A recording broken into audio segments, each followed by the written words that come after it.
ce temps que tu nous accordes. Merci encore pour chacune des personnes que toi-même tu as appelées. Merci car nous sommes là pour entendre ta parole. Merci car tu disposes notre cœur afin que nous soyons cette terre fertile qui produit du fruit. Merci car tu fais de nous ces arbres plantés à côté de ce torrent de l'eau pendant que tu es. Éternel, ces arbres qui produisent du fruit en toute saison, du fruit qui est bon à manger. Alors Éternel, nous venons te bénir pour ce temps. Nous venons te bénir pour cette journée que tu nous as accordée. Merci encore, Père éternel, car nous avons pu nous lever. Nous sommes là, dans cette soirée, pour t'adorer, pour rechercher encore ta face. Tu dis chercher le royaume des cieux et toutes ces choses vous seront données. Alors nous venons avec nos soucis, avec nos difficultés, avec les problèmes que nous avons dans le quotidien. Éternel, nous savons que tu es plus grand que toutes ces choses. Tu es plus grand que toutes ces choses, Seigneur. Il te suffit de dire un mot, et quel que soit le problème dans lequel nous nous trouvons, nous pouvons nous en sortir. Amen. Alors espérons contre toute espérance, malgré les difficultés, malgré les problèmes d'argent, malgré, Père éternel, les problèmes de famille, malgré ce par quoi nous passons, Père éternel. Même si nous n'avons pas l'impression de voir le bout du tunnel, toi tu nous appelles encore, tu nous convies encore en cette journée, en cette soirée, afin de pouvoir entendre ta parole, cette parole qui nous transforme, cette parole qui nous guérit, cette parole qui nous bénit, cette parole qui fait de nous des personnes nouvelles, renouvelées, cette parole qui fait mourir encore le vieil homme et nous faire renaître, Seigneur, avec toi. Alors nous venons encore te bénir ton Saint-Nom pour ce temps que tu nous accordes, pour l'amour que tu mets en nous. Seigneur, nous ne voulons pas être des terres non fertiles. Nous ne voulons pas être, Père éternel, des terres rocailleuses. Nous voulons être cette bonne terre qui accueille ta parole et produit du fruit. Cette semence-là même que toi-même tu te plais à arroser. Alors Seigneur, viens encore arroser notre cœur.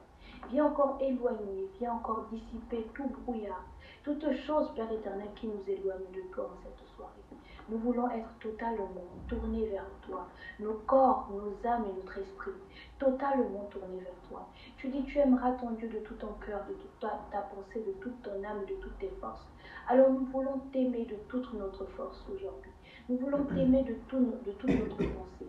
En ce temps que tu nous accordes, Père éternel, donne aux bergers de pouvoir nous donner encore cette parole que toi-même tu as mis en son cœur. Et permets-nous, Père éternel, de pouvoir produire ce bon fruit, de pouvoir être au sortir de là, non pas les mêmes personnes qui sont rentrées dans ce temps, mais des personnes transformées de gloire en gloire, Père éternel. Tu dis, le monde attend avec un ardent désir la révélation du Fils de Dieu. Alors que cette parole qui sera donnée aujourd'hui, Seigneur, soit cette parole, Père éternel, qui nous façonne, soit cette parole qui, au sortir de ce temps, Père éternel, fera de nous des chrétiens différents, des chrétiens changés, des chrétiens, Père éternel, qui portent ton témoignage, ce bon témoignage qui est le tien. Alors, éternel, nous venons remettre toutes choses. Seigneur Saint-Esprit, nous ne savons pas ce qu'il est bon de dire, nous ne savons pas prier, mais inspire-nous afin que ce temps soit un temps qui soit totalement dirigé par toi. Prends autorité, dispose la connexion, dispose l'électricité, dispose nos cœurs, dispose de l'atmosphère, afin que ce moment soit un moment particulier, un moment d'intimité que chacun vivra personnellement, que ça ne soit pas un moment lambda comme ça, mais un moment où tu te plais d'œuvrer. Il est dit que là où il y a l'Esprit de Dieu, là aussi il y a la liberté. Un moment où tu te plais à opérer des miracles, un moment où tu te plais à faire toutes choses aussi grandes que toi. Tu dis que la terre est ton marchepied. Seigneur, je n'imagine pas quelles sont les grandes choses que tu peux effectuer, que tu peux faire en ce temps. Alors Seigneur, nous voulons nous abandonner à toi. Nous voulons nous abandonner à toi, Seigneur. Une minute dans ta présence vaut mieux que 1000 ailleurs. Alors Seigneur, nous nous abandonnons à toi. Nous te remettons notre cœur. Nous te remettons notre vie. Nous te remettons ce moment. Nous te demandons de prendre autorité, Seigneur Saint-Esprit. Prends autorité de ce temps. Libère-nous. Fortifie-nous.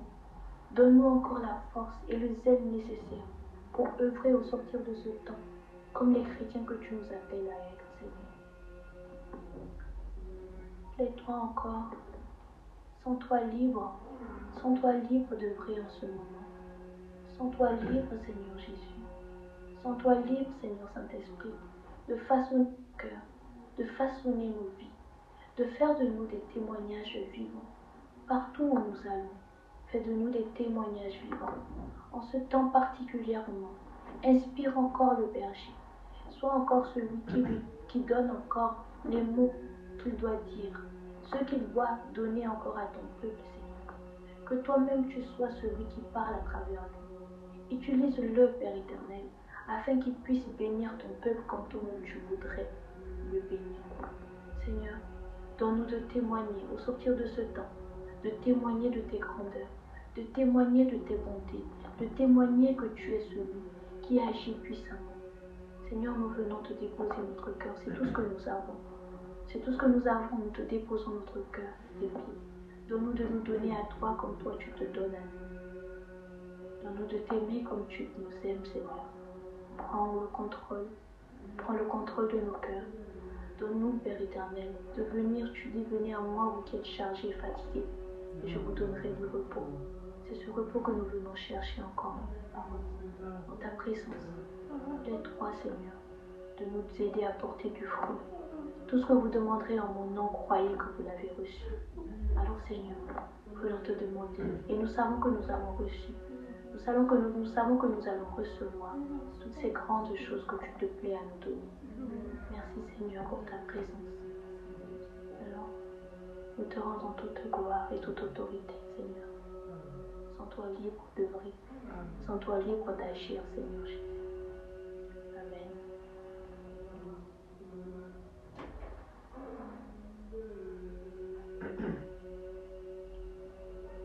Amen.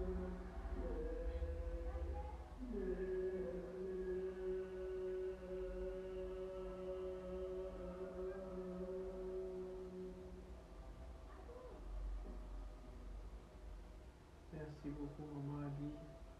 Vraiment, nous laissons la parole au berger pour débuter ce temps de prière.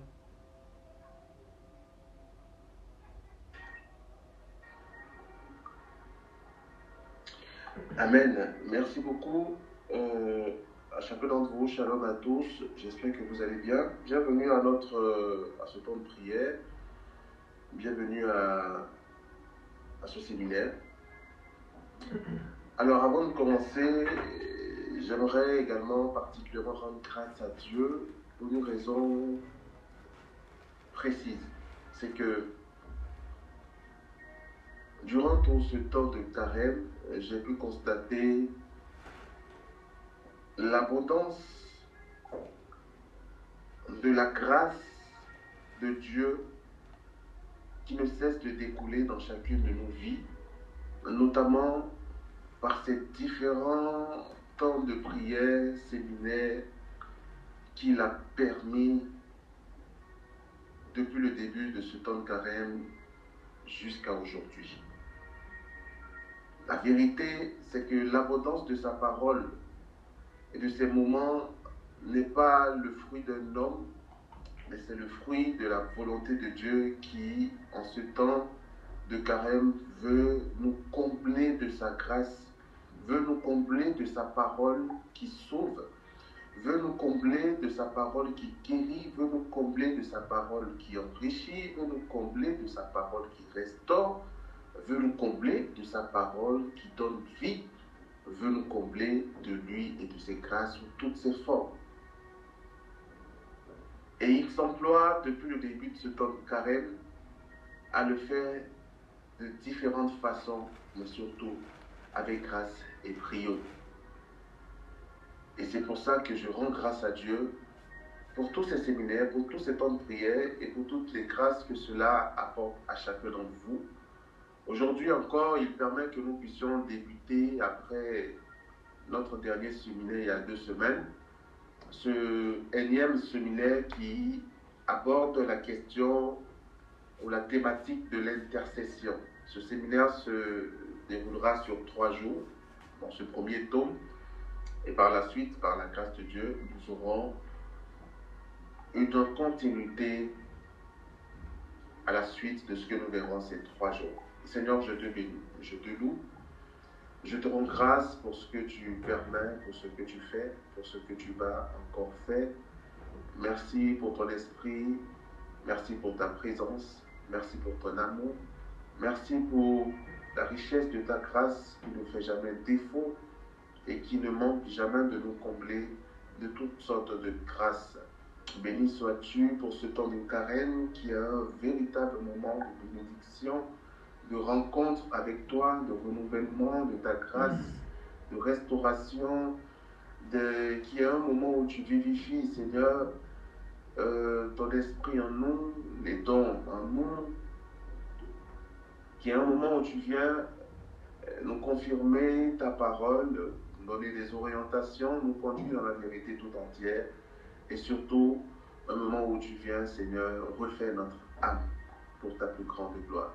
Seigneur, ce soir, que ce temps soit un moment également qui t'est totalement cher, afin que tu puisses continuer tes œuvres dans chacune de nos vies, au-delà de nos attentes, au-delà de nos prières, au-delà de nos réalités, au-delà de notre demande, mais que ce temps soit un temps de pure grâce pour chacune de nos âmes, pour chacun d'entre nous, pour chacune de nos réalités.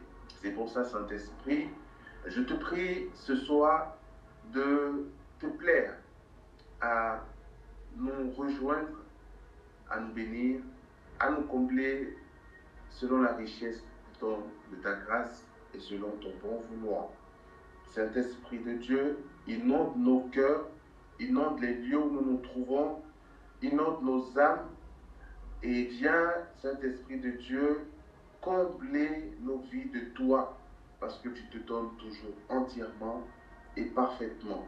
Saint-Esprit de Dieu, investis les lieux où nous nous trouvons de ta présence, et que ton secours sans faille soit encore notre partage ce soir dans nos différentes réalités, au nom puissant et précieux de notre Seigneur Jésus-Christ. Amen. Alors, bienvenue à vous dans ce premier jour de ce séminaire qui porte sur l'intercession. La première partie de ce séminaire, dans ce premier jour, abordera la question de l'intercession. Une introduction sur l'intercession. On peut commencer donc tout de suite en se posant la question suivante: qu'est-ce que l'intercession? Alors, bien aimé, l'intercession est donc le fait de prier pour quelqu'un. L'intercession est le fait de prier pour une personne ou un groupe de personnes, ou prier pour une âme défunte. Porter quelqu'un dans nos prières. L'intercession est donc une prière et une forme de prière enseignée par Jésus à l'Église. L'intercession est une forme de prière enseignée par Jésus à l'Église, au cours de laquelle nous prions pour un frère ou pour une sœur. Nous prions pour l'Église ou un groupe de personnes. Bien-aimés, très tôt, nous allons donc comprendre, et nous le savons, ça sera certainement un rappel pour la plupart d'entre nous. L'intercession étant donc une forme de prière, l'intercession va être nécessaire pour nous à un moment donné lorsque nous voulons prier pour quelqu'un, lorsque nous voulons prier pour une personne. Il est donc important de rappeler également que l'intercession, ou plutôt l'intercesseur, est Jésus. L'intercesseur par excellence est Jésus. Nous allons le voir dans cette première partie. L'intercesseur par excellence est Jésus, et donc si nous voulons être un intercesseur efficace, il nous faudra donc sonder toutes les qualités ou toutes les attributs, voilà, qui font d'un intercesseur un intercesseur puissant. On verra ça demain par la grâce de Dieu. Aujourd'hui, nous allons nous attarder sur la question de l'intercession en guise d'introduction. Alors, pour cela, bien aimés, allons tout de suite dans la parole de Dieu dans le livre de Luc au chapitre 22, l'évangile de Luc, chapitre 22, à partir du verset 32, où nous allons ici ensemble voir une prière d'intercession que Jésus aura à faire pour Pierre. Luc, chapitre 22, verset 32, Jésus dit, mais moi, il dit à Pierre, mais moi j'ai prié pour toi afin que ta foi ne défaille pas. Alors, il s'agit ici de Jésus qui annonce dans le verset précédent à Pierre que Satan le réclame. Et au verset 32, il lui dit, mais moi j'ai prié pour toi afin que ta foi ne défaille pas. On voit donc dans ce premier exemple que Jésus a intercédé pour Pierre. Il a donc prié pour Pierre, c'est la même chose. Il a prié pour Pierre ou intercédé pour Pierre pour une raison spécifique, en demandant quelque chose de bien spécifique. Il a demandé au Seigneur, à Dieu, de faire en sorte que sa foi, la foi de Pierre, ne défaille pas. Si nous allons également dans le livre de Jean, je vais citer simplement parce que cette prière est assez longue, on ne va pas la lire, mais on peut retrouver également une autre prière de Jésus dans l'évangile de Jean au chapitre 17, où Jésus va prier pour l'église, ça s'appelle la prière sacerdotale du Christ. Jean chapitre 17. On retrouve également un autre modèle de prière du Christ dans le livre de Luc, toujours au chapitre 23, verset 34, où Jésus priera à la croix et demandera particulièrement à Dieu, au Père, de pardonner à ses persécuteurs. Et Jésus disait, Père, pardonne-leur, car ils ne savent pas ce qu'ils font. Jésus intercède afin que le Père pardonne à ses persécuteurs, à ceux-là même qui l'ont conduit à la croix, qui l'ont massacré et cloué à la croix. Nous comprenons donc que parmi toutes les formes de prière qui puissent exister et répertoriées par l'Église, la prière d'intercession reste une prière fondamentale de l'Église. Raison pour laquelle, même pendant les saintes messes, messe qui est la prière par excellence, il y a une partie où tout le peuple intercède les uns pour les autres. C'est un principe. C'est une orientation. C'est un enseignement de Jésus. Lui-même, toute sa vie, n'a fait qu'intercéder et jusqu'à présent continue d'intercéder pour chacun d'entre nous. Amen. Et nous avons vu dans ce passage que je viens de citer, qui parle particulièrement de l'intercession de Jésus, ou de quelques exemples de son intercession lorsqu'il était sur terre, pendant son ministère public. Mais notons, car il est important de le noter, que l'intercession de Jésus ne s'arrête pas, ou ne s'est pas arrêtée à ce qu'il a eu à faire quand il était sur terre. L'intercession de Jésus est une intercession éternelle. Jusqu'à présent, Jésus continue d'intercéder pour chacun d'entre nous auprès du Père. Cette intercession donc du Christ, qui est éternelle, on peut le voir dans les différents livres de la parole, notamment dans le livre de Hébreux au chapitre 7, à partir du verset 25, où il est écrit, je vais lire à partir du verset 20, mais ce qui m'intéresse, c'est le verset 25. Verset 20, d'autant plus que cela ne s'est pas fait sans serment. Les autres, en effet, sont devenus prêtres sans serment.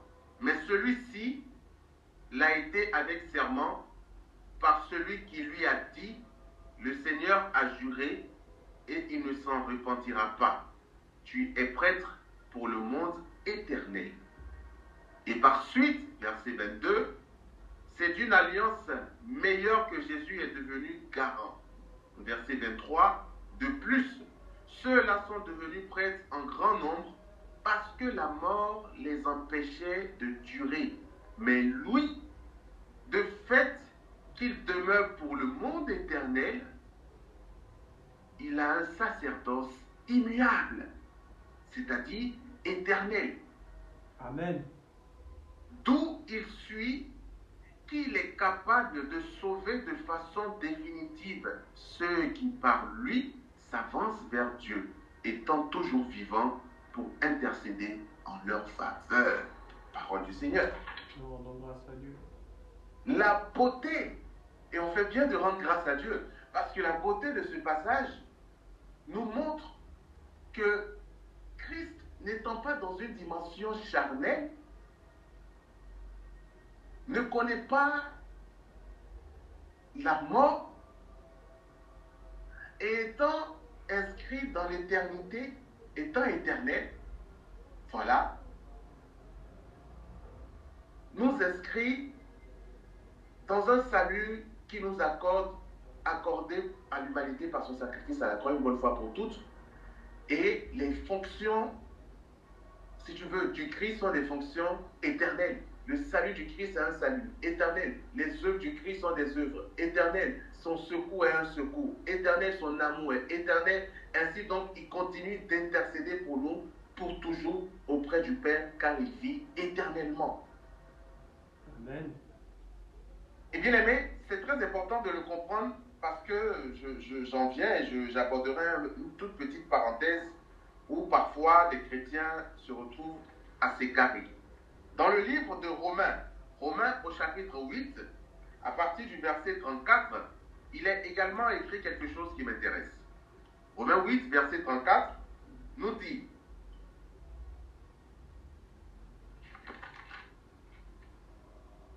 qui donc condamnera? Le Christ Jésus, celui qui est mort, que dis-je? Ressuscité, qui est à la droite de Dieu, qui intercède pour nous. Amen. Amen.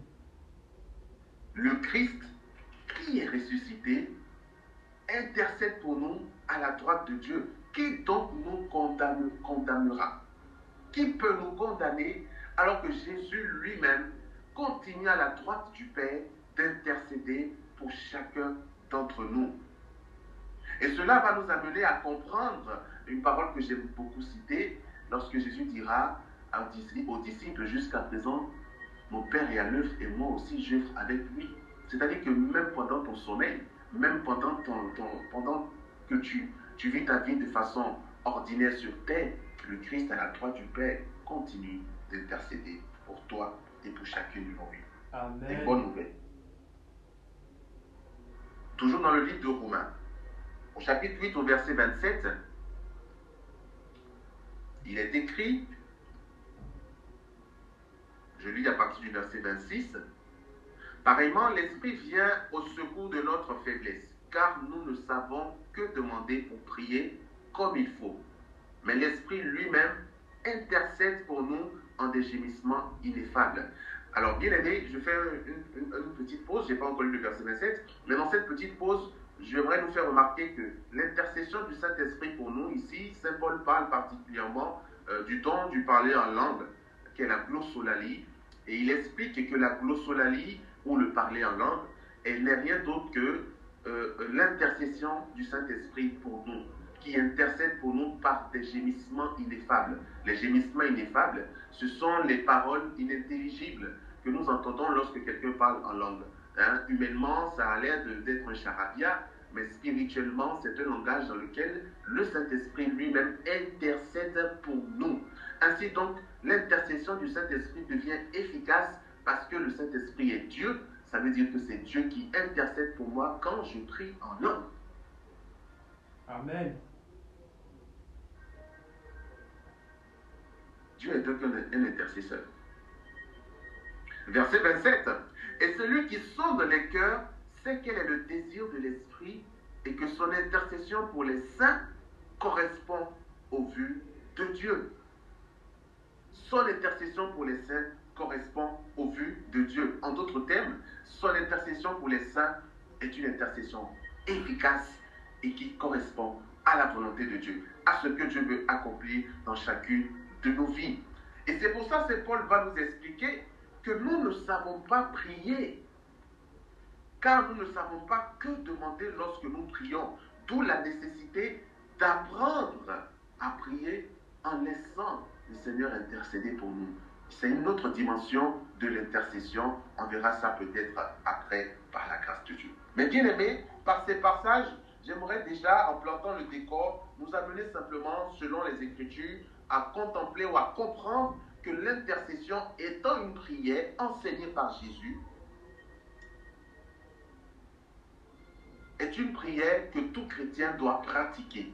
Parce que la vie chrétienne n'est pas une vie centrée sur nous uniquement, mais une vie communautaire.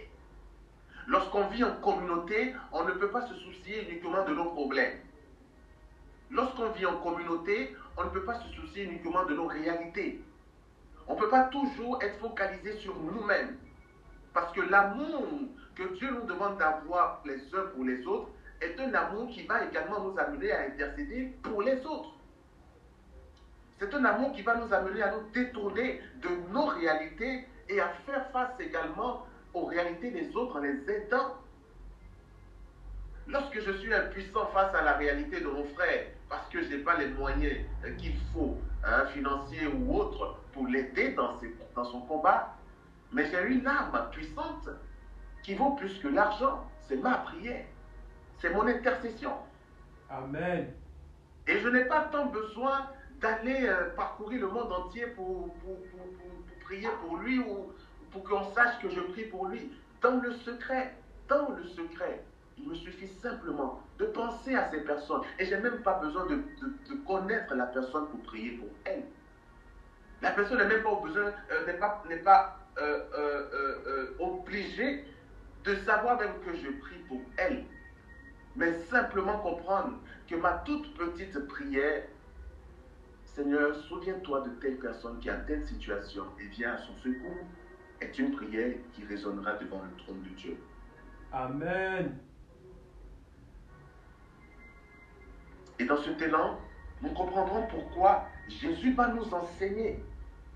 Dans le livre de Matthieu, au chapitre 5, versets 44 à 45, il dit, eh bien, moi je vous dis, aimez vos ennemis et priez pour vos persécuteurs, afin de devenir fils de votre Père qui est aux cieux.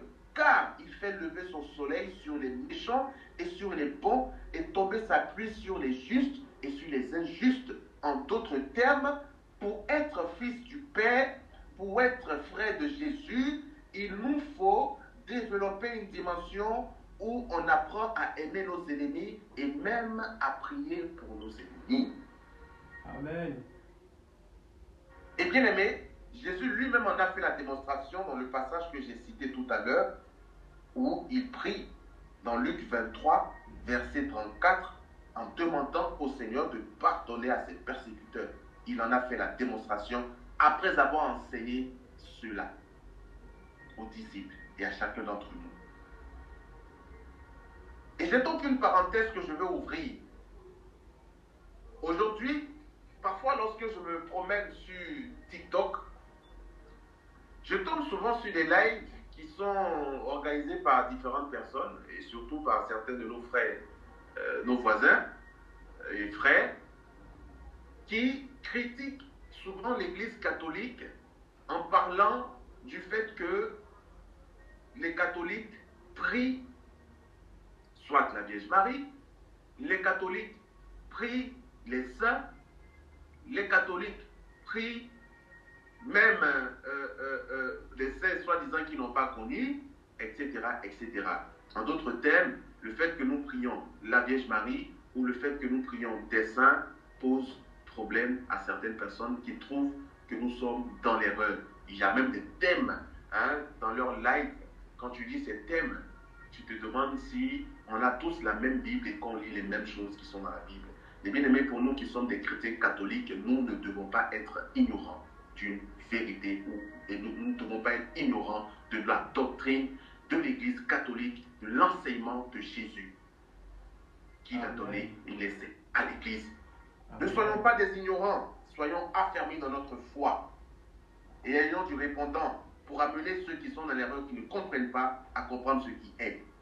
Si le sacerdoce du Christ est un sacerdoce éternel et que Christ, l'intercesseur par excellence, est un intercesseur qui intercède jusqu'à présent, selon les passages que je viens de citer, à la droite du Père, cela veut dire donc que le ministère de l'intercession n'est pas un ministère qui est réservé uniquement à ceux qui sont sur la terre. Amen. Le ministère de l'intercession est un ministère qui concerne le peuple de Dieu dans son intégralité, dans sa totalité. En d'autres termes, quand on parle des saints, quand on parle de l'Église, il ne s'agit pas de ceux qui sont vivants sur la terre uniquement, mais il s'agit aussi de ceux qui sont déjà dans la félicité de Dieu, qui contemplent déjà la face de Dieu parce qu'ils sont au royaume des cieux, au paradis. Amen. Ainsi donc, il y a les saints du ciel et il y a les saints de la terre. Si on comprend déjà cela, on comprendra que la prière d'intercession n'est pas une prière qui est faite seulement sur terre, raison pour laquelle Jésus lui-même ayant intercédé pour nous sur terre, se retrouve toujours à intercéder à la droite du Père. Ainsi donc, tous ceux qui sont morts en Jésus ne sont pas morts. Rappelons-nous le passage de l'évangile du dimanche hier, où Jésus va dire à Marthe et à Marie, ne crois-tu pas, ne sais-tu pas, hein, celui qui croit en moi ne meurt jamais, ne mourra pas, et quiconque croit en moi et meurt vivra. En d'autres termes, la mort n'est pas le partage d'un chrétien. La mort n'est pas le partage de quelqu'un qui croit en Jésus. Celui qui croit en Jésus n'a pour héritage que la vie, et la vie en abondance. Et déjà sur terre, ce Jésus nous donne d'expérimenter les prémices de cette vie qui vont se matérialiser ou qui vont nous amener à demeurer dans la plénitude de cette vie lorsque nous irons au paradis. Celui qui meurt donc en Jésus ne meurt pas, il rentre dans la vie éternelle. Amen. Si tu veux, tous ceux qui sont morts en Jésus sont plus vivants que toi et moi. Amen. Pour la simple et unique raison que eux, ils sont dans la plénitude de la vie. Toi et moi, nous sommes encore confrontés aux réalités de ce monde. C'est pour ça qu'on a toujours besoin que le secours du Christ soit notre partage et que dans ce secours, il nous sauve de nos réalités différentes chaque jour. Aujourd'hui, je suis malade, Dieu me guérit, demain j'ai faim, il me donne à manger, mais la paix définitive, la joie définitive, le salut définitif, la vie définitive, ce n'est qu'au paradis.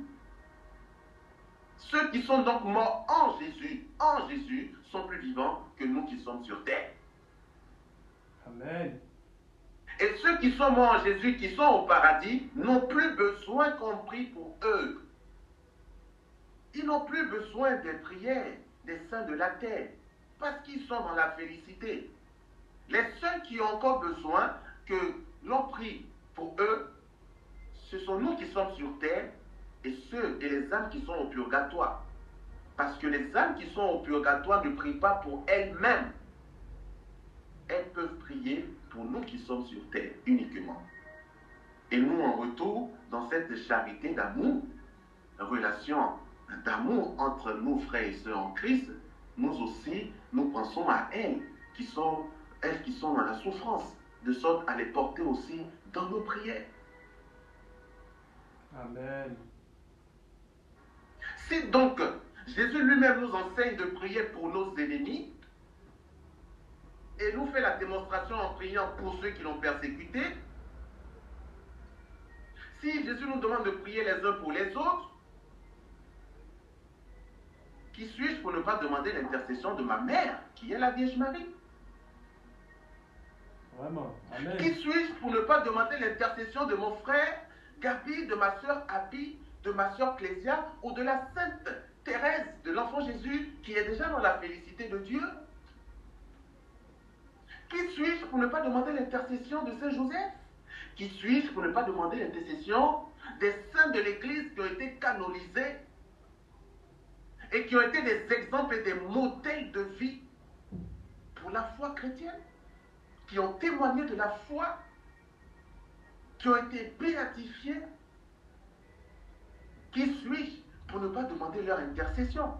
Bien-aimés, ceux qui aujourd'hui ont ce problème, paradoxalement, sont des personnes qui demandent les prières de leur pasteur ou de leur modèle de vie, de foi ici sur terre, mais qui estiment qu'ils ne peuvent pas demander l'intercession de la Vierge Marie, celle à qui l'ange a dit de la part du Seigneur, tu es comblée de grâce et bénie en toutes les femmes. Cette même femme qui a été la première qui a intercédé pour les disciples, intercédé pour les mariés aux noces de Cana. Ce n'est pas sous l'inspiration des disciples qui ont demandé à Jésus d'agir que Jésus a opéré le miracle, mais c'est sous la demande de la Vierge Marie qui a remarqué et qui a intercédé. Bien-aimés, juste pour nous amener à comprendre que parfois, beaucoup ne comprennent pas, pourtant c'est une vérité fondamentale de la foi, c'est un enseignement clair et net du Christ, dans lequel lui-même s'est inscrit et dans lequel il lui-même est toujours inscrit, lui l'intercesseur par excellence. N'ayons donc pas peur et ne nous détournons pas de cette prière fondamentale qui est l'intercession pour les saints de façon générale. Bien-aimés, ainsi donc on comprendra que l'intercession étant une prière, elle reste un enseignement clé de l'Église et de Jésus-Christ. Dans le petit B ou dans le grand B de la suite de mon discours d'aujourd'hui, de mes propos de ce soir, Jésus va nous parler de l'efficacité de la prière d'intercession. L'efficacité de la prière d'intercession. L'efficacité de la prière d'intercession est décrite dans le livre de Matthieu au chapitre 18, à partir du verset 19 jusqu'au verset 20, où Jésus va dire spécifiquement: de même, je vous le dis en vérité, si deux d'entre vous sur la terre unissent leur voix pour demander quoi que ce soit, cela leur sera accordé par mon Père qui est aux cieux. Que deux ou trois, en effet, soient réunis en mon nom, je suis là au milieu d'eux. Bien-aimés, dès l'instant où nous nous réunissons pendant nos différents temps de prière, que ce soit en ligne ou en présentiel, peut-être que ça te passe parfois, tu l'oublies parfois. Et c'est pour ça que souvent on ne vit pas comme on doit vivre ces moments. Dès l'instant où nous sommes réunis au nom du Père, du Fils et du Saint-Esprit, Dieu est au milieu de nous. Et lorsqu'il répond présent, il répond présent parce que c'est en son nom que nous sommes rassemblés.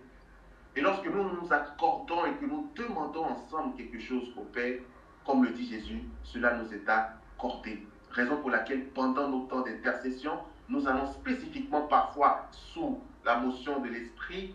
Chacun peut pas prier par rapport à ses réalités, mais quelquefois également, on va s'accorder pour demander quelque chose au Père en son nom. Et lorsqu'on fait une prédication ou un enseignement, c'est déjà une spécificité dans laquelle on s'inscrit pour chacun d'entre nous.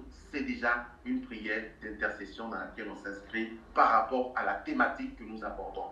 Bien aimé, la prière d'intercession, lorsqu'elle est faite entre deux personnes, ou par deux personnes, deux ou trois personnes, plus d'une personne, elle devient efficace. Parce qu'ici, les deux ou les trois ou les personnes s'accordent pour demander quelque chose au Père en nous. Cela forme une puissante prière d'intercession. Il ne s'agit plus d'une personne, mais il s'agit de plusieurs personnes qui s'accordent ensemble. Amen. Et c'est pour ça que même dans le foyer, la prière d'intercession est combattue par Satan. Aujourd'hui, les foyers, les ménages ne prient plus ensemble. Chacun est un peu de son côté. Et le diable arrive justement parfois à s'installer. Alors que ce qu'il faut faire, par exemple dans les ménages doivent avoir des moments de prière ensemble, où on s'assoit ensemble, même si c'est une fois par mois. Vous vous asseyez ensemble et vous vous accordez sur les réalités de la famille qui ne vont pas et vous décortiquez réalité après réalité, vous priez réalité après réalité, vous demandez réalité après réalité, vous offrez chacune de ces réalités au Seigneur et vous verrez si la puissance de Dieu ne va pas se relâcher et se déverser dans les familles. Bien-aimés, la prière d'intercession est tellement puissante que l'on ne peut pas jouer avec ça. Amen. Et vous comprenez pourquoi souvent, lorsque le malin réussit à isoler des chrétiens de la communauté, c'est pour les mettre justement dans cette dimension de solitude, où leur prière uniquement ne vaut plus ou ne pèse pas. Parfois ta prière peut ne pas peser, parfois ta prière peut peser, mais parfois tu as besoin de la prière des frères. Parfois tu as besoin de la prière de la communauté. Parfois tu as besoin que plusieurs chrétiens mettent ensemble avec toi, te rejoignent dans cette intercession que tu portes pour que la situation se décante. Amen. Ce n'est donc pas quelque chose à négliger. Parce que même Jésus lui-même priait avec ses fidèles, avec ses disciples, avec la communauté. Et quand on prend l'exemple de la première communauté chrétienne, on se rend très bien compte que c'était une prière tellement puissante et c'est toujours une prière puissante qui a fait ses preuves et qui a porté ses fruits en abondance dans la vie de l'Église. Et jusqu'à aujourd'hui, c'est toujours d'actualité.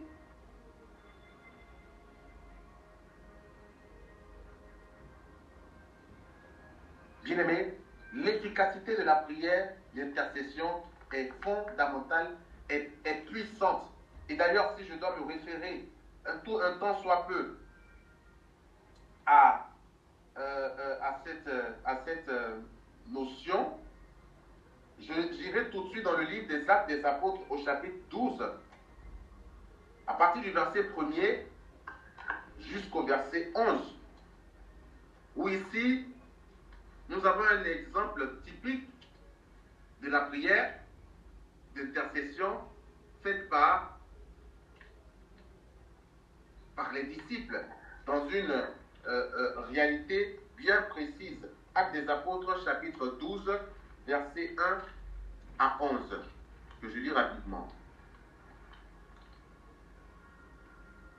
Vers ce temps-là, le roi Hérode mit la main sur quelques membres de l'Église pour les maltraiter. Il fit périr par le glaive Jacques, frère de Jean. Voyant que c'était agréable aux Juifs, il fit encore arrêter Pierre. C'était les jours des Azimes.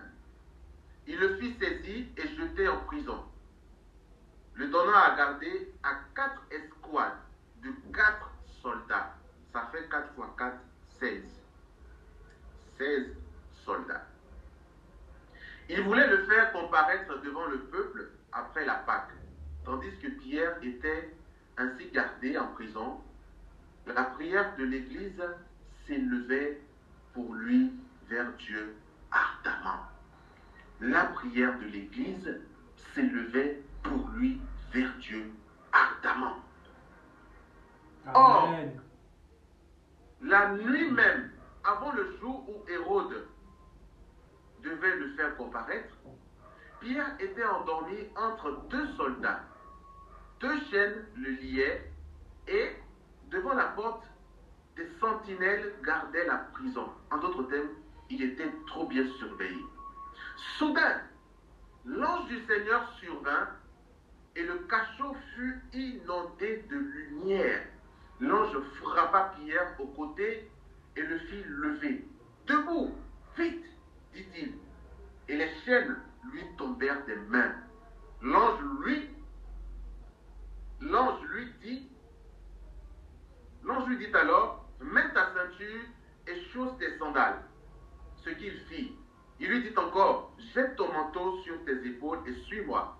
Pierre sortit et il le suivait et il ne se rendait pas compte que ce fut vrai, ce qui se faisait par l'ange, mais il se figurait avoir une vision. Il franchit ainsi un premier poste de garde, puis un second, et parvint à la porte de fer qui donne sur la ville. D'elle-même, elle s'ouvrit devant eux.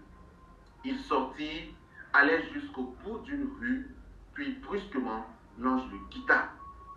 Alors Pierre, revenant à lui, dit, « Maintenant, je sais réellement que le Seigneur a envoyé son ange et m'a arraché aux mains d'Hérode et à tous ceux qu'attendait le peuple des Juifs. » Et s'étant reconnu, il se rendit à la maison de Marie, mère de Jean, surnommée Marc, où une assemblée assez nombreuse s'était réunie et priait. Oh, venez au temps de prière, venez au temps de prière, connectez-vous en ligne, en présentiel, connectez-vous, vous passez à côté, vous ne comprenez pas, vous vivez des combats tout seul, vous pensez que vous pouvez arriver seul. Pourquoi Dieu suscite des communautés? Pourquoi Dieu suscite des frères? Pourquoi Dieu suscite des ministères? Si ce n'est pour vous aider dans vos réalités, connectez-vous. Vérité, oh! Merci, Clésia. Connectez-vous. Oh là là là là là là. Parfois tu parles toi seul, tu comprends. Tu parles toi seul, tu comprends pas. Tu parles toi seul, tu comprends. Bien aimé. Connectez-vous. C'est le berger. Et s'étant reconnu, il se rendit à la maison de Marie, mère de Jean, sur le même acte, où une assemblée assez nombreuse s'était réunie et priait. Il heurta le battant du portail, et une servante nommée Rhodée vint aux écoutes. Elle reconnut la voix de Pierre et, dans sa joie, au lieu d'ouvrir la porte, elle courut à l'intérieur annoncer que Pierre était là. Mais elle soutenait qu'il en était bien ainsi. Les autres, justement, lui disent, « Tu es folle. » Elle soutenait qu'il en était bien ainsi. « C'est son ange, dirent-ils alors. » Pierre, cependant, continuait à frapper. Quand il eut ouvert, il vit que c'était bien lui, et furent saisis de stupeur. Mais il leur fit de la main signe de se taire, et leur raconta ce que le Seigneur avait fait pour le délivrer de la prison. Bien aimé par ce passage, même ceux qui priaient pour Pierre, peut-être qu'ils ne priaient pas avec une grande foi. Peut-être qu'ils n'étaient pas sûrs si Dieu allait le sauver. Ils se disaient peut-être que Dieu allait le sauver, bon, peut-être qu'ils n'étaient pas sûrs. Ce n'est pas le plus important. Le plus important, c'est qu'ils ont compris qu'il fallait qu'ils prient ensemble. C'est la chose la plus importante. Amen. Ils ont compris qu'il fallait qu'ils prient ensemble. Eux-mêmes étaient choqués de voir l'efficacité avec laquelle le Seigneur a délivré Pierre de la prison. Ils étaient frappés de stupeur, ils n'y croyaient pas. Et pourtant, c'est pour ça qu'ils étaient en train de prier. C'est paradoxal, ils n'y croyaient pas. Et pourtant, c'est pour ça qu'ils étaient en train de prier. Bien aimé, c'était un temps de un samedi de miracle ici. Un samedi de miracle, un samedi de notre temps de prière en présentiel. On s'est réunis comme d'habitude à la maison. On a passé notre temps, un bon temps de prière. Et pendant le temps de prière, il y a une sœur qui a posé un souci. Elle dit, écoutez, berger, moi j'ai un souci avec nos parents, parce que apparemment les parents étaient victimes dans la famille, avec beaucoup d'œuvres de sorcellerie et beaucoup de combats. Ses parents n'étaient même pas mariés, ils vivaient en concubinage, c'était un peu délicat, compliqué l'histoire. Elle a expliqué la réalité rattachée aux œuvres de sorcellerie et tout ça. On a dit ok, on va porter ça en prière, et ce même jour-là, on a prié pour le cas en question. Samedi qui suit, ou 2 samedis plus tard, elle revient samedi au temps de prière, elle dit j'ai un témoignage. On l'écoute, elle explique qu'après ce moment-là, les jours qui ont suivi, du pays, ses parents les appellent ici pour leur expliquer une scène qui se serait produite. Dans la scène, un matin, lorsque ses parents se lèvent très tôt, ils sont alertés par un bruit devant leur portail. Et curieux, ils sortent de la maison pour aller voir. Voilà une foule qui était rassemblée autour d'une femme toute nue qui était par terre. Une femme d'un certain âge, nue, par terre, au petit matin, 5 heures, et toute une foule rassemblée autour. Donc, stupéfait, il s'interroge, qu'est-ce qui s'est passé? Et voici comment la femme va tout avouer. Habituellement, dit-elle, elle avait l'habitude de venir dans la sorcellerie chaque nuit ou chaque soir dans cette maison pour faire ses forfaits et ses choses bizarres. Sauf que ce jour-là, elle est arrivée et pour une raison qu'elle-même ne comprend pas, l'accès lui a été totalement interdit. Et en plus de ça, elle n'a pas pu s'enfuir, elle s'est retrouvée immobilisée et elle est retombée elle est tombée au sol et impossible pour elle de continuer sa marche dans les ténèbres jusqu'au petit matin où les gens sont venus la voir. Bien aimé, la prière qu'on a eu à faire pour la famille ce jour-là a déclenché quelque chose d'extraordinaire. On ne connaît pas cette famille, on n'a jamais vu les parents, on n'a rien compris. Ça a été phénoménal. C'est comme ça que le Seigneur a délivré cette famille des œuvres de la sorcellerie. Les mois ou les années, quelques années plus tard, les deux parents se sont mariés. Ils se sont mariés. Amen. Ils se sont mariés quelques années plus tard. Bien aimé, tu l'as compris. La prière d'intercession est une prière puissante. C'est pour ça que nous allons comprendre que lorsqu'on parle de la prière d'intercession, il y a également la dimension d'intercession prophétique. Et lorsqu'on rentre dans la dimension d'intercession prophétique, c'est un autre niveau de l'intercession. Avant d'arriver à l'intercession prophétique, pour dire quelques mots là-dessus, j'aimerais simplement nous rappeler une chose ou nous poser une question. Qui peut être intercesseur? Qui peut être intercesseur? Bien aimé, de par notre baptême, nous sommes tous intercesseurs. De par notre baptême, nous sommes tous intercesseurs. Tu peux prier pour ton frère, tu peux prier pour ta soeur, tu peux porter quelqu'un en prière dans tes prières quotidiennes. Il n'y a pas de souci. Nous sommes intercesseurs de par notre baptême. Maintenant, il y a la dimension d'intercession dans le ministère. Dans ce contexte, il faut être appelé particulièrement à l'intercession dans un ministère spécifique d'intercession pour pouvoir exercer. De la même façon que nous sommes tous prêtres de par notre baptême, prophètes et rois, mais nous n'avons pas tous un appel de prêtre, nous ne sommes pas tous appelés à ce ministère, à cet appel, nous ne sommes pas tous appelés à un ministère prophétique, nous ne sommes pas tous non plus appelés à un ministère d'intercession. Donc lorsqu'on bascule dans la dimension de l'intercession effectuée ou bien exercée dans un ministère, il faut avoir reçu l'appel pour ça. Mais pour ceux qui ont reçu l'appel dans le ministère prophétique d'intercession, bien aimé, c'est encore une autre dimension dans laquelle l'intercession va se faire, j'ai envie de dire, encore plus puissante. Encore plus puissante. Pour la simple et unique raison que l'intercession prophétique est une intercession qui est mue par le Saint-Esprit. Amen. C'est une intercession qui est mue par le Saint-Esprit, qui est mue par Dieu lui-même et qui apporte la manifestation du règne et qui déclenche le règne de Dieu. J'ai cité ce passage où Saint Paul nous explique que nous ne savons que prier quand nous prions ou que demander quand nous prions. C'est pour ça que l'Esprit Saint intercède pour nous par des gémissements ineffables. On voit donc que le parler en langue ou la glossolalie n'est rien d'autre que l'intercession dans une première dimension, car il y a plusieurs déclinaisons et dimensions rattachées au parler en langue. Mais dans la première définition de ce charisme ou de ce don prophétique, de ce don charismatique qui est le parler en langue, il s'agit de l'intercession du Saint-Esprit pour nous. Quand je dis que je prie pour moi, c'est le Saint-Esprit qui intercède pour moi. Quand je prie pour une sœur ou un frère et que je me mets à prier en langue, je laisse le Saint-Esprit lui-même intercéder pour cette personne. Mais lorsque le Saint-Esprit intercède pour nous dans des gémissements ineffables, la parole de Dieu nous explique que lui-même va sonder les profondeurs de Dieu et ressort des profondeurs de Dieu les prières qu'il veut exaucer dans nos vies aujourd'hui à l'instant T. Amen. Ensuite, il va dans les profondeurs de l'homme et il puise de ces profondeurs, il formule la formulation de la prière qui va avec ce que Dieu veut exaucer et c'est ce qu'il met dans les gémissements ineffables. Ainsi donc, je peux dire, toi tu trouves que je parle du charabia, mais tiens-toi tranquille, c'est là jaillit une intercession puissante du Saint-Esprit pour moi.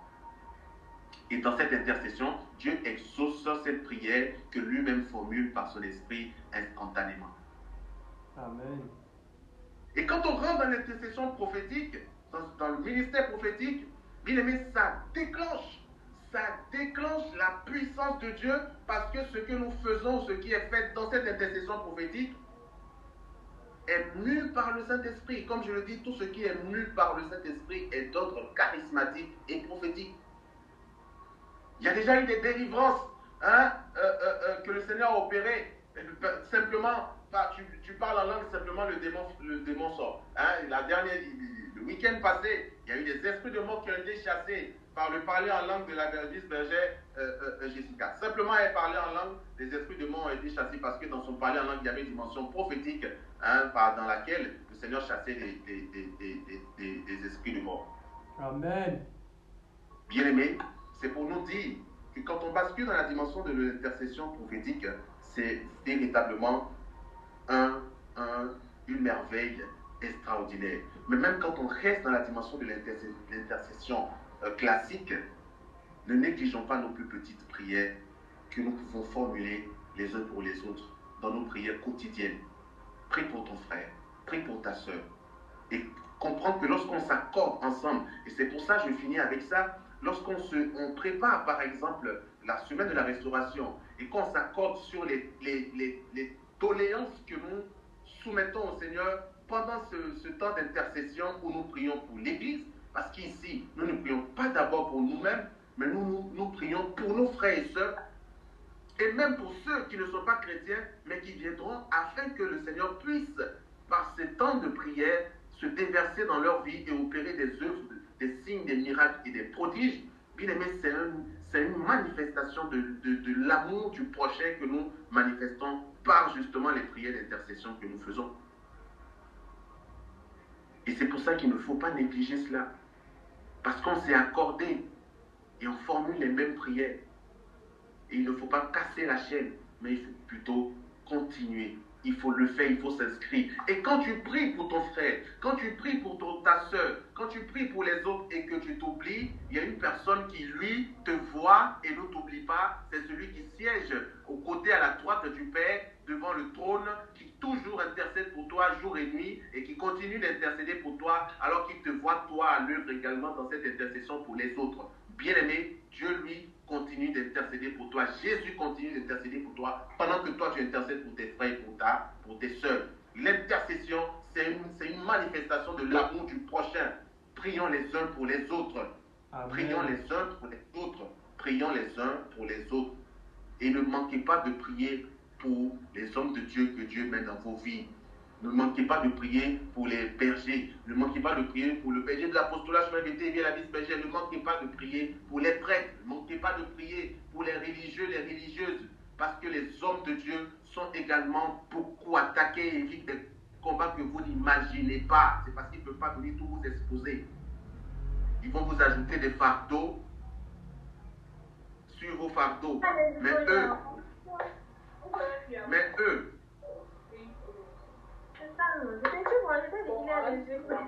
glorieuse, il faut suivre.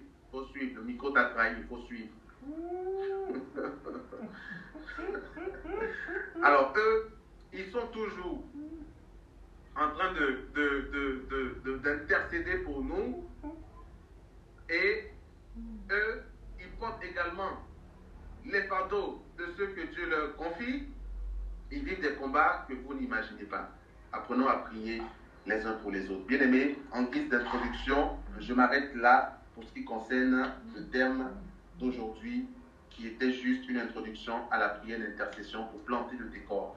Demain, par la grâce de Dieu, nous aborderons le deuxième thème qui traitera les attributs que doit avoir un bon intercesseur.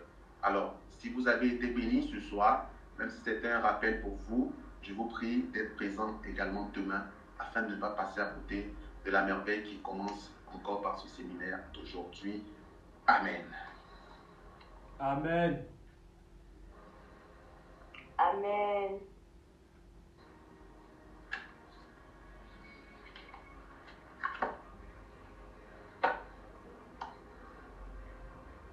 Est-ce qu'on peut prier un tout petit peu, un tout petit peu, quelques minutes, 3 petites minutes, histoire de ne pas finir sans intercéder. Et je sens dans mon esprit une disposition particulière, une présence de l'esprit qui est en train de se mouvoir en ce moment. je sens une dynamique, en tout cas une très bonne dynamique prophétique, inspirée, par laquelle le Seigneur va nous porter maintenant dans une intercession qui va certainement être prophétique et puissante. Je vais t'inviter à te mettre en position qui te plaise, afin de commencer à intercéder, si tu veux par des gémissements ineffables, si tu veux par des cantiques inspirés, par des paroles inspirées. Mais tu vas commencer à élever la voix maintenant.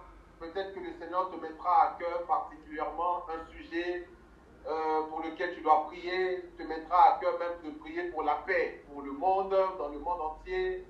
Peut-être que c'est pour un frère, peut-être que c'est pour une soeur, peut-être que c'est pour ta famille. Mais ce soir, tu vas élever la voix et te positionner comme l'intercesseur que tu es de par ton baptême et crier au Seigneur en lui disant, Seigneur, regarde telle situation, regarde telle réalité, regarde telle souffrance dans telle famille, regarde telle souffrance dans ma famille, regarde telle difficulté dans ma vie. Mais ce soir, Seigneur, je me positionne comme l'intercesseur que tu as fait de moi par le baptême, par le sacrement du baptême. Et je viens, Seigneur, te soumettre toutes choses dans le nom de Jésus. Et je viens, Seigneur, te soumettre cette réalité dans le nom de Jésus.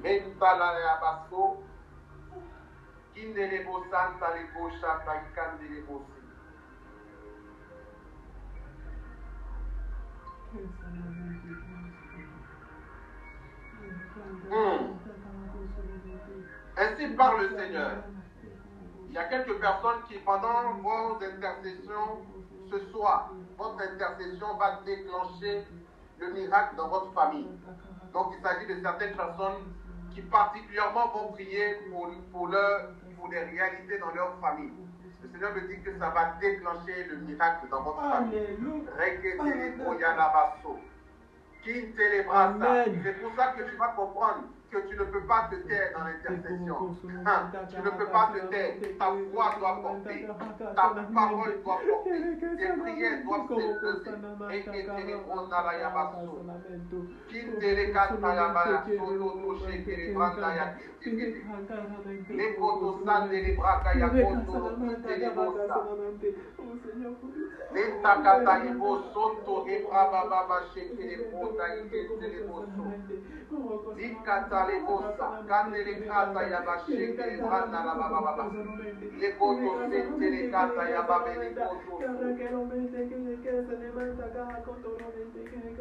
Ce miracle, particulièrement, il y a un que le Seigneur me précise. Cette intercession va déclencher des miracles de conversion dans les familles. Des miracles de conversion. Amen. Dieu va convertir les âmes. Dieu va convertir les âmes, des cœurs dans les familles par ces intercessions. Et c'est pour ça que nous allons surfer sur ce mouvement de l'esprit qui, dans l'intercession prophétique, nous amène à prier ou à avoir une orientation par rapport aux familles et par rapport à la conversion.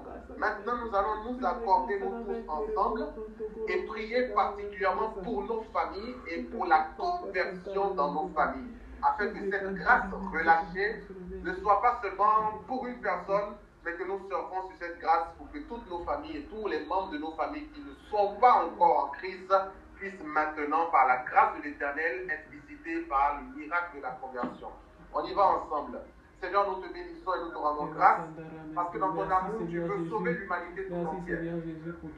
Et puisque tu veux nous sauver tous, Seigneur, tu nous donnes, Seigneur, ce soir, particulièrement d'intercéder pour nos familles, car tu le déclares, tu le dis dans ta parole, lorsqu'une âme se convertit sur terre, bien-aimé, c'est la fête au ciel. Je te prie maintenant, Seigneur, de regarder la famille d'Elsie, de regarder la famille de Priscille, de regarder la famille de Clésia, de Gabi, de Jérémie, de Marie, de Glorieuse. Regarde la famille d'Arlène, regarde la famille de Jessica, regarde la famille, Seigneur, de Francis, de Glorieuse, regarde la famille de Jennifer, regarde, Seigneur, la famille de Marie exaucée, regarde la famille, Seigneur, de Paul Arnaud, regarde la famille d'Agnès, de chacun d'entre nous connectés, regarde ma famille, Seigneur, et viens apporter la conversion dans les cœurs de ceux qui ne t'appartiennent pas encore. Viens apporter la conversion dans la vie des âmes qui se sont égarées au sein de nos familles. Viens apporter la conversion dans la vie de ceux qui sont, Seigneur, liés par les œuvres de mort et qui sont liés par les œuvres de Satan, qui veulent conduire ces âmes à leur perte. Seigneur, nous déclarons qu'aucune âme au sein de nos familles où tu nous as établis ne mourra. C'est pour ça que nous voulons également nous accorder pour prier pour toutes les âmes de la semaine de la restauration, afin qu'aucune de ces âmes, Seigneur, ne vienne sans Seigneur, bénéficier de la conversion dont elles ont besoin. Amen. Car tu dis, il n'y a pas de salut sans conversion. Pour que le salut dans sa plénitude s'attache à nos vies, il faut absolument que nous puissions nous convertir. C'est pour ça que nous pensons également à tous ceux qui seront présents à la semaine de la restauration. Nous pensons également, Seigneur, à tous ceux qui vont suivre en ligne ou même en différé, dès l'instant où quelqu'un se connectera le jour-ci à ces temps de prière, que Seigneur, la grâce de la conversion les localise, que leur cœur soit touché, foudroyé puissamment par toi, ton amour, qu'ils te rencontrent, qu'ils fléchissent le genou et qu'ils confessent que tu es Seigneur, au nom de Jésus-Christ de Nazareth. Amen. Convertis les musulmans, convertis les bouddhistes, convertis les féticheurs, convertis les marabouts, convertis toute personne, Seigneur. Fais-toi, Seigneur, tes disciples. Choisis-toi tes disciples. Touche les cœurs et fais de chacun d'entre nous de véritables disciples à ta suite. Au nom de Jésus-Christ de Nazareth. Et que te sonda la bayaki, te brava baba sota ki te bosso. Le kotoshan de kinte le brava yato son te le bossa. Linda yaba son to rekante le bosso ko le kata yaba baba. Le kete le bossa te le kita yaba so. Le kete son te le kanta yaba baba kinte le bosso. Béni soit le Seigneur pour ce que tu fais ce soir. Merci Jésus pour ton œuvre au milieu de nous. Saint-Esprit, sens-toi libre. Sens-toi libre de nous visiter comme bon te semblera. Va au-delà de ce que nous te demandons. Et que tes sons télébaï que talababa. Les que tes sons térébrababaï kotoke térékantaya. Ah, merci Jésus. Merci Seigneur. Il y a des personnes ici connectées. Certainement qu'on vous l'a déjà dit. Mais je prie que toi qui ne le savais pas, qu'au moment où j'annoncerai cette parole, que le feu et la puissance de Dieu te visitent maintenant. Au nom de Jésus-Christ de Nazareth. Il y a des personnes qui sont ici connectées et qui sont des sentinelles pour leur famille. Cela veut dire simplement que Dieu t'a choisi a fait de toi un instrument pour intercéder pour ta famille. Les sentinelles sont justement des veilleurs, des guetteurs qui se positionnent à la brèche pour intercéder pour des réalités au sein de leur famille. Ce sont comme des personnes que Dieu a mandatées qui vont porter des sujets au sein de leur famille vers le trône de Dieu dans l'intercession. Et Dieu prête oreille à ces sentinelles que lui-même établit. Dieu prête oreille à ces personnes que lui-même établit, de sorte à ce que leur voix et leur prière portent du fruit devant le trône de Dieu. Amen. Je prie maintenant dans le nom de Jésus, pour vous qui êtes concernés par cette parole, que le feu qui doit animer vos vies, anime maintenant vos vies et bouleverse maintenant cette dimension d'intercession afin que vous soyez toujours à la brèche pour vos familles au nom de Jésus-Christ de Nazareth.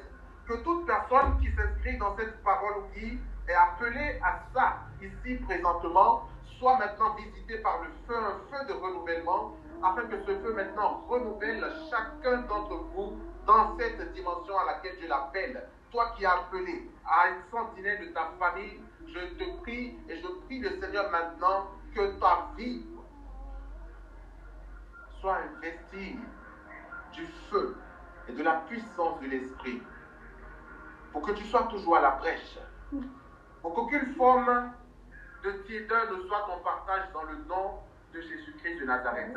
Certaines personnes, ne vous étonnez pas parmi les personnes concernées, vous allez vous retrouver certainement à prier de jour comme de nuit, à manquer de sommeil et à vous mettre à la brèche et à ressentir un désir ardent de prier pour les vérités de vos familles. Merci Jésus.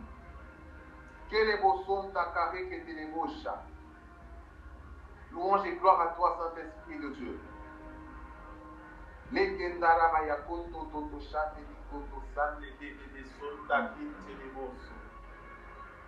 Ah Seigneur, que ton nom soit béni.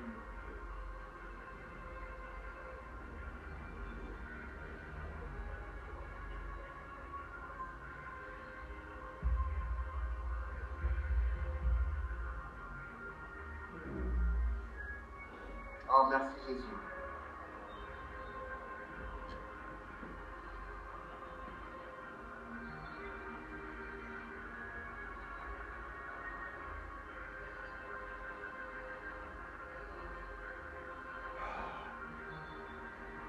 Merci Jésus. Merci Jésus pour ce que tu fais ce soir.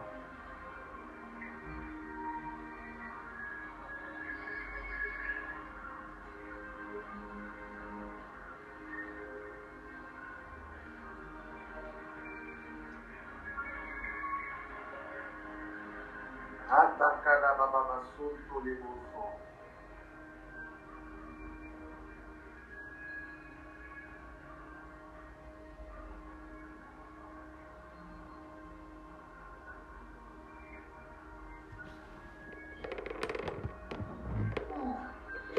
Beaucoup de vies, beaucoup de personnes parmi nous ce soir reçoivent un vent de renouvellement, dit le Seigneur, et de restauration.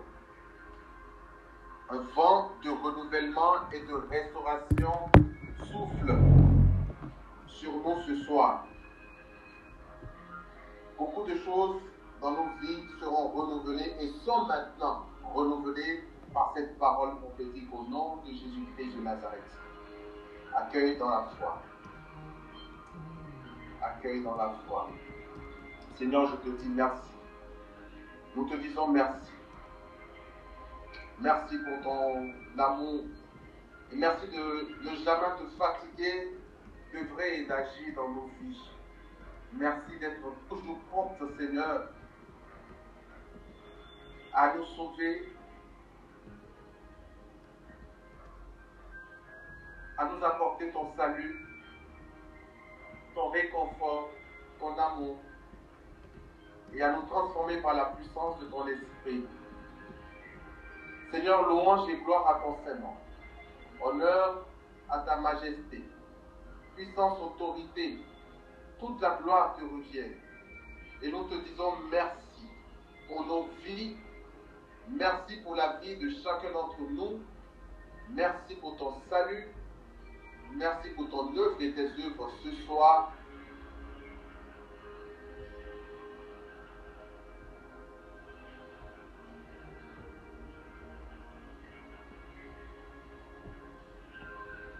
D'accord, merci Saint-Esprit.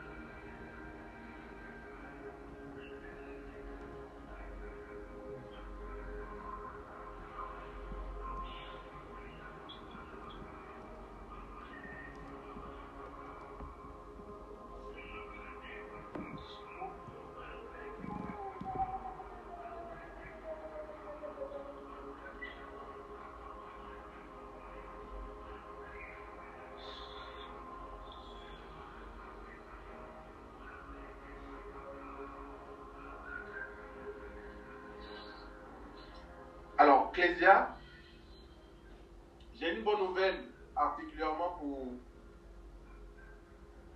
Clésia, tu m'entends?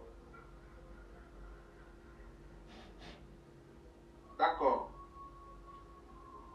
Je ne sais pas, mais en tout cas, j'ai une bonne nouvelle pour ta maman. Le Seigneur me dit qu'il la visite. Et ta maman va recevoir une bonne nouvelle. Je ne sais pas de quelle bonne nouvelle s'agit-il exactement. Je ne sais pas dans quel domaine, dans quel secteur.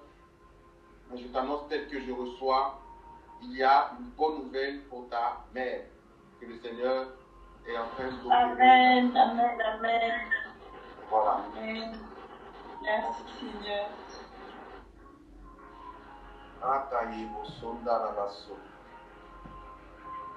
Bien-aimé, dans l'intercession prophétique, il faut savoir arracher les grâces même qui ne te sont pas destinées.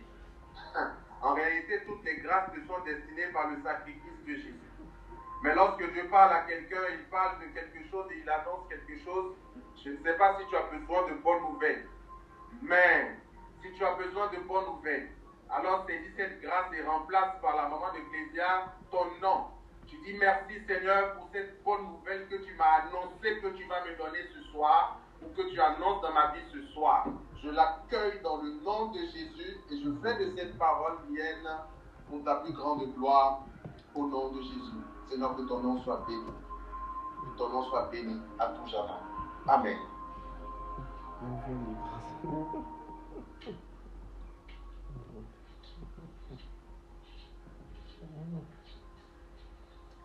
Alors nous sommes en semaine bien-aimée, donc on va essayer d'être très bref. Désolé si nous avons pris un peu de temps.